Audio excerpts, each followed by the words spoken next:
पाचन तंत्र की कमजोरी है बेसिकली। तो पाचन तंत्र की कमजोरी का सबसे बड़ा कारण क्या होता है?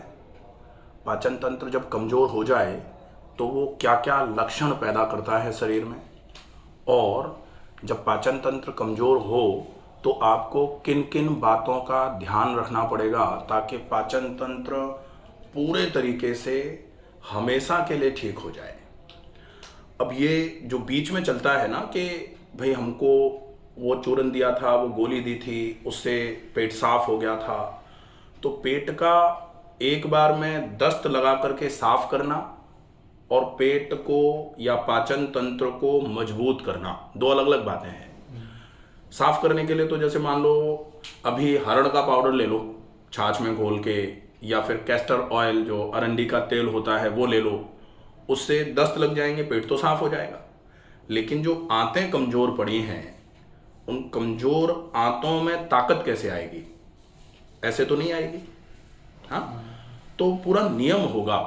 जब तक हम ये बात नहीं समझेंगे कि कारण का निवारण ही उपचार माना जाता है, जो कारण है उसको हटाओ। अब कारण क्या है? कारण हो सकता है पाचन तंत्र की कमजोरी का कारण एक व्यायाम की कमी हो। दूसरा, पाचन तंत्र की कमजोरी का सबसे बड़ा कारण जो आजकल बनता जा रहा है वो असंतुलित भोजन हो। भोजन सही तरीके से नहीं लिया जा रहा, सही मात्रा में नहीं लिया जा रहा, सही समय पर नहीं लिया जा रहा, या फिर जो मिल जा रहा है खा लिया। सही चीज़ें जो शरीर के लिए उपयोगी हैं वो ना लेते हुए हम आजकल का जो भोजन चल रहा है, जो पैक्ड फूड है, प्रोसेस्ड फूड है, उसका ज़्यादा उपयोग करें, वो भी एक कारण होता है।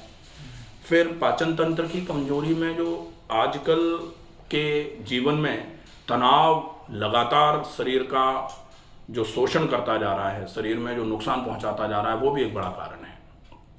शरीर में जितना तनाव होगा, पाचन तंत्र क्या पूरे के पूरे तंत्र ही शरीर के गड़बड़ होना चालू हो जाते हैं। तो तनाव भी एक कारण है। फिर पानी की कमी भी एक कारण हो सकता है। प्राणायाम, जैसे आजकल क्या है कि नाक बंद है, पॉल्यूशन बहुत ज़्यादा है, शरीर में ऑक्सीजन पूरे तरीके से नहीं पहुंच पा रहा है, तो ये कई कारण बनते हैं।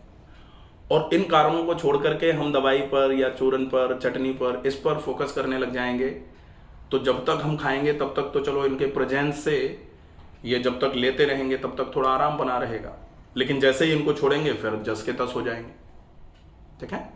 और लक्षणों में, लक्षण तो सारे के सारे, पाचन तंत्र जब कमजोर होता है तो पूरा का पूरा शरीर ही खराब हो जाता है।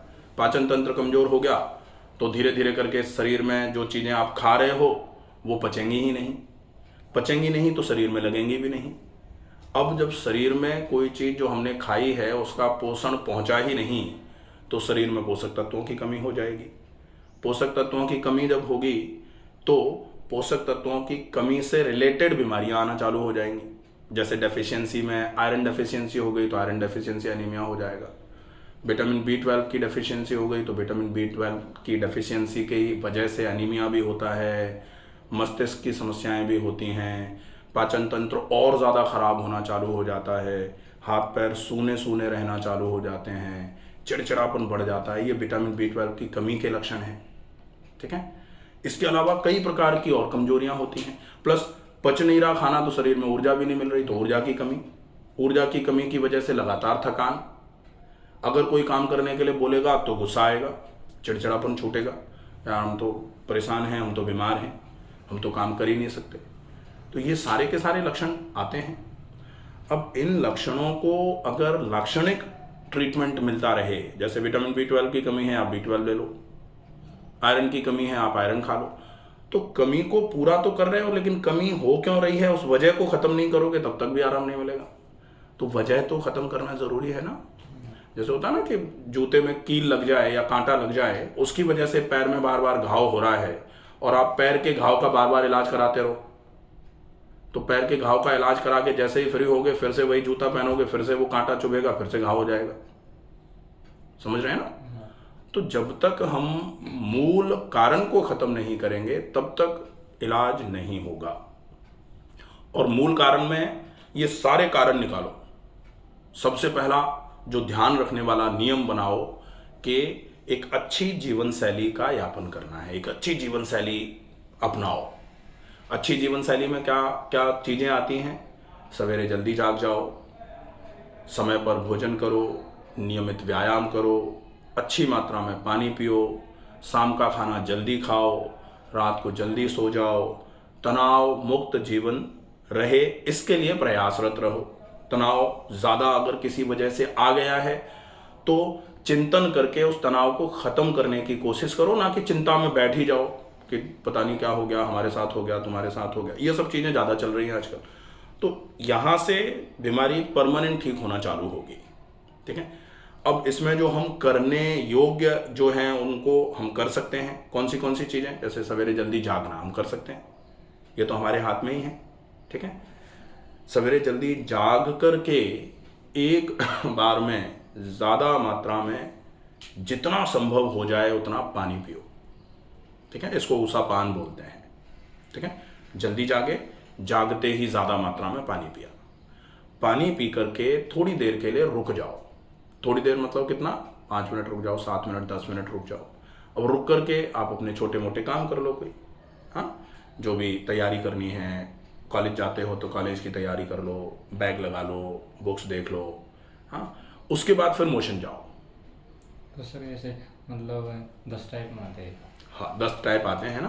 तो 10 टाइप इसलिए आ रहे हैं क्योंकि अपच हो रही, यूडीएफ आ रहा है, वो खिचड़ी जैसा मल आ रहा है। बिल्कुल पतली खिचड़ी जैसा स्टूल, बंधा हुआ मल नहीं आ रहा है, क्योंकि पाचन नहीं हो रहा ना, अवशोषण नहीं हो रहा। तो जब पोषक तत्व तो शरीर में खिंचेंगे ही नहीं तो मल बंधेगा कहाँ से?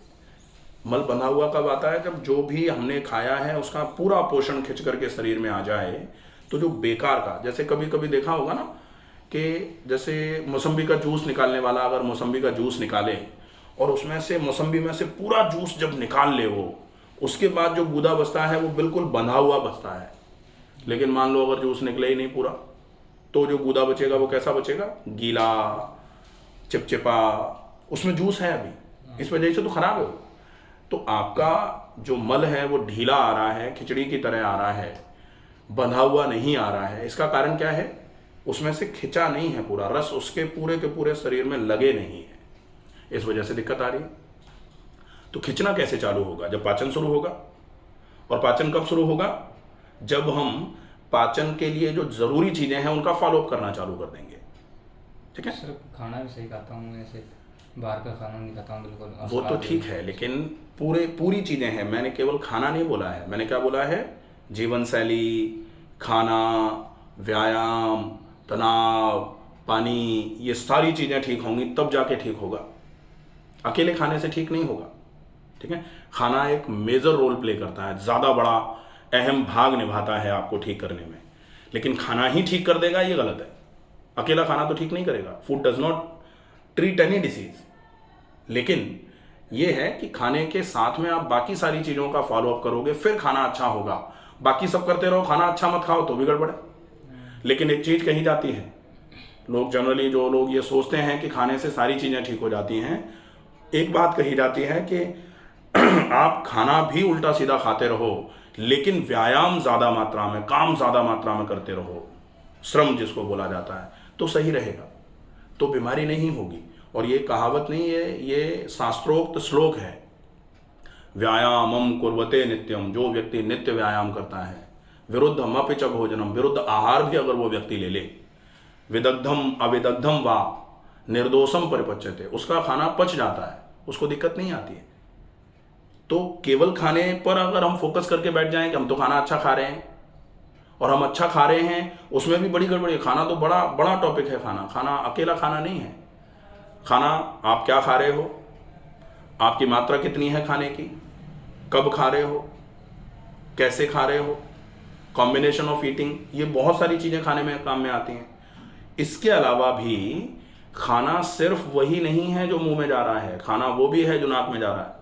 नाक के लिए तो गंध खाना है, कान के लिए शब्द खाना है, आंख के लिए दृश्य खाना है और त्वचा के लिए स्पर्श खाना है। ये भी तो खाना ही है। पंच इंद्रियों के पंच भोजन होते हैं, 5 प्रकार का भोजन। तो अब मुंह का भोजन तो आपने सुधार लिया, ये वाला ये वाला ये वाला ये वाला, सारे भोजन सुधरे तब जाके कहीं का आराम मिले। और वहां भी अकेले खाने से नहीं मिलेगा, ये सारी चीजें ही करनी फिर भी पड़ेंगी ही। ठीक है, तो ये विचार करना ही पड़ेगा कि अकेले खाने से बात नहीं बनेगी। ठीक है, तो जागते ही पानी पिया, पानी पी के 10 मिनट रुके, फिर मोशन गए, मोशन जाके आ गए, हाथ मुंह धोया, मंजन कर लिया। मंजन करने के बाद फिर एक प्रोसेस होता है जो पाचन तंत्र को सक्रिय बनाने में बहुत ज़्यादा भूमिका निभाएगा, और वो है ऑयल पुलिंग। ऑयल पुलिंग ज़रूर करो। ऑयल पुलिंग का मतलब 1 चम्मच सरसों का तेल मुंह में भर लिया, मुंह में भर के उसको जोर से मुंह में चलाना है। जितना जोर से चलाओगे उतना ज़्यादा फायदा करेगा।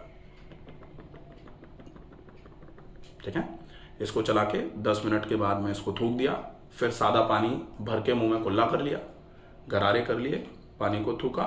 उसके बाद फिर नाक में गाय का घी डालो।